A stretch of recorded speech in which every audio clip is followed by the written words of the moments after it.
भारत में बजट निर्माण और संसदीय भूमिका का उदाहरण सहित आज हम तुलनात्मक विश्लेषण करेंगे और क्या क्या आवश्यक सुधार किए जाने चाहिए। इस सब का आज हम सटीक, सरल और प्रामाणिक विश्लेषण करेंगे। बजट केवल एक वित्तीय दस्तावेज नहीं होता, बल्कि यह किसी भी देश की आर्थिक प्राथमिकताओं, विकास की दिशा और शासन के दृष्टिकोण को प्रतिबिंबित करता है। दुनिया भर के लोकतंत्रों में संसद को पावर ऑफ द पर्स, राजकोषीय नियंत्रण की शक्ति प्राप्त होती है, जिसे वो बजट निर्माण में महत्वपूर्ण भूमिका निभाती है। लेकिन भारत में बजट निर्माण पूरी तरह से कार्यपालिका के हाथों में केंद्रित है और सांसदों की इसमें भूमिका काफी सीमित है। इस स्थिति की तुलना अन्य लोकतांत्रिक देशों से करें तो भारत की संसदीय भागीदारी कमजोर नजर आती है। क्या बजट निर्माण में संसद की भूमिका को मजबूत किया जा सकता है? इसके लिए वैश्विक उदाहरणों, ऐतिहासिक संदर्भों और आवश्यक सुधारों का आज हम सटीक, सरल और प्रामाणिक विश्लेषण करेंगे। भारत में संसद की सीमित भूमिका और वैश्विक तुलना से करें यदि, तो सबसे पहले भारत को देख लेते हैं। देखिए, भारत में वित्त मंत्रालय बजट तैयार करता है और संसद को इसे सिर्फ मंजूरी देने का अवसर मिलता है। सांसद जो संसद के सदस्य हैं, सांसद बजट पर सिर्फ चर्चा कर सकते हैं, लेकिन उनके पास इसे संशोधित करने की शक्ति नहीं होती। राज्यसभा की भूमिका औपचारिक मात्र होती है और वह बजट में कोई प्रभावी बदलाव नहीं कर सकती।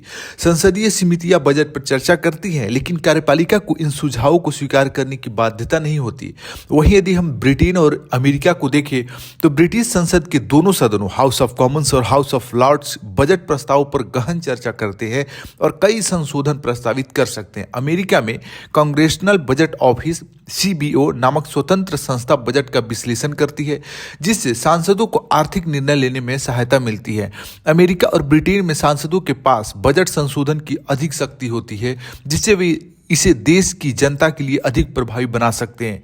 जर्मनी और फ्रांस को यदि देखिए तो जर्मनी में संसद बजट को खुद संशोधित कर सकती है और नए व्यय को मंजूरी देने से पहले विस्तृत चर्चा होती है।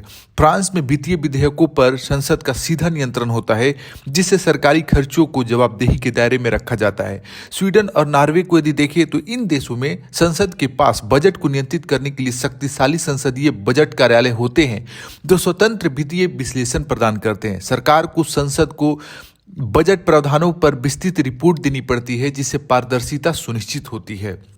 तो अब इन देशों का तुलना करें भारत से, तो देखिए, भारत में बजट निर्माण में संसद की भूमिका देखिए तो केवल चर्चा है, यहाँ पे संशोधन का अधिकार नहीं है। जबकि अमेरिका में बजट को संशोधित करने की शक्ति है, ब्रिटेन में गहन चर्चा और संशोधन की सीमित शक्ति है, जर्मनी में बजट में सीधे संशोधन कर सकते हैं, फ्रांस में वित्तीय विधेयकों पर संसद का पूर्ण नियंत्रण है, स्वीडन में संसदीय बजट कार्यालय द्वारा स्वतंत्र विश्लेषण में है।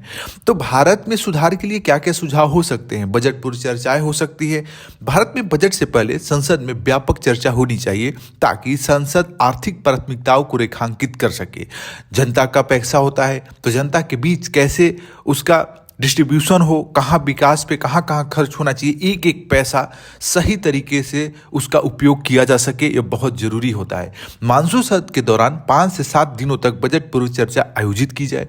इस चर्चा में सांसद सरकार से स्पष्ट कर सके कि कौन सी बजटीय फैसले किन आधारों पर लिए जा रहे हैं। देखिए, जितनी ज़्यादा चर्चा होगी, जितने ज़्यादा उस पर सही ढंग से विश्लेषण किया जाएगा, उतना उन पैसों का खर्च सही ढंग से किया जा सकेगा। अमेरिका और ब्रिटेन में ऐसा ही होता है, जहां सांसद बजट पर प्रभावी चर्चा कर सकते हैं और इसे संशोधित करने का अधिकार रखते हैं। संसदीय बजट कार्यालय की स्थापना जैसे अमेरिका में CBO और ब्रिटेन में OBR जैसे संस्थानों की तर्ज पर भारत में भी संसदीय बजट कार्यालय की स्थापना होनी चाहिए।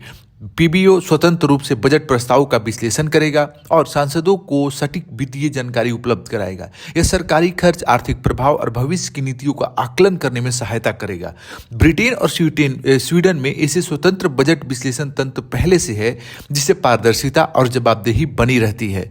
तो बजट पर सांसदों की संशोधन शक्ति को मजबूत करना जरूरी है। सांसदों को बजट में संशोधन का अधिकार मिलना चाहिए, जैसे कि अमेरिका, जर्मनी और फ्रांस में है। राज्यसभा को भी बजट चर्चाओं में महत्वपूर्ण भूमिका दी जानी चाहिए। वित्त विधेयकों पर संसद की स्वीकृति के बिना कोई व्यय प्रस्ताव पारित नहीं किया जाना चाहिए।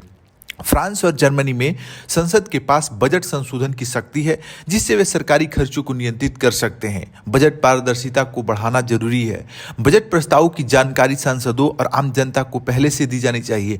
बजट में पारदर्शिता लाने के लिए विस्तृत डेटा और वित्तीय रिपोर्ट सार्वजनिक रूप से उपलब्ध करानी चाहिए। स्वीडन और नॉर्वे में बजट पारदर्शिता का उच्चतम स्तर है, जहां नागरिकों को बजट प्रक्रिया में शामिल किया जाता है। तो कंक्लूजन में हम कह सकते हैं कि भारत में संसदीय सुधारों की आवश्यकता है। भारत में वर्तमान बजट प्रक्रिया कार्यपालिका केंद्रित है और संसद की भूमिका काफी सीमित है। अगर संसद को बजट निर्माण में सक्रिय भूमिका दी जाए तो नीति निर्माण अधिक लोकतांत्रिक और जवाबदेह हो सकता है। बजट पूर्व चर्चाएं, पीबीओ की स्थापना और संसद को संशोधन की शक्ति देने से यह स्थिति बदल सकती है। तो सवाल बनता है कि क्या भारत अमेरिका और ब्रिटेन की तरह संसद को अधिक वित्तीय शक्तियां देने के लिए तैयार है? क्या भारतीय संसद बजट को सरकार द्वारा थोपे गए दस्तावेजों की बजाय एक लोकतांत्रिक प्रक्रिया का हिस्सा बन सकती है? आप इसका जवाब दे सकते हैं। देखिए, अगर ये सुधार लागू किए जाते हैं तो भारत में बजट निर्माण अधिक पारदर्शी, जवाबदेही और प्रभावी बन सकता है। इससे संसदीय लोकतंत्र मजबूत होगा और आर्थिक नीति अधिक समावेशी बन सकेगी। इस पूरे विषय पर आपकी क्या राय है, कमेंट करें।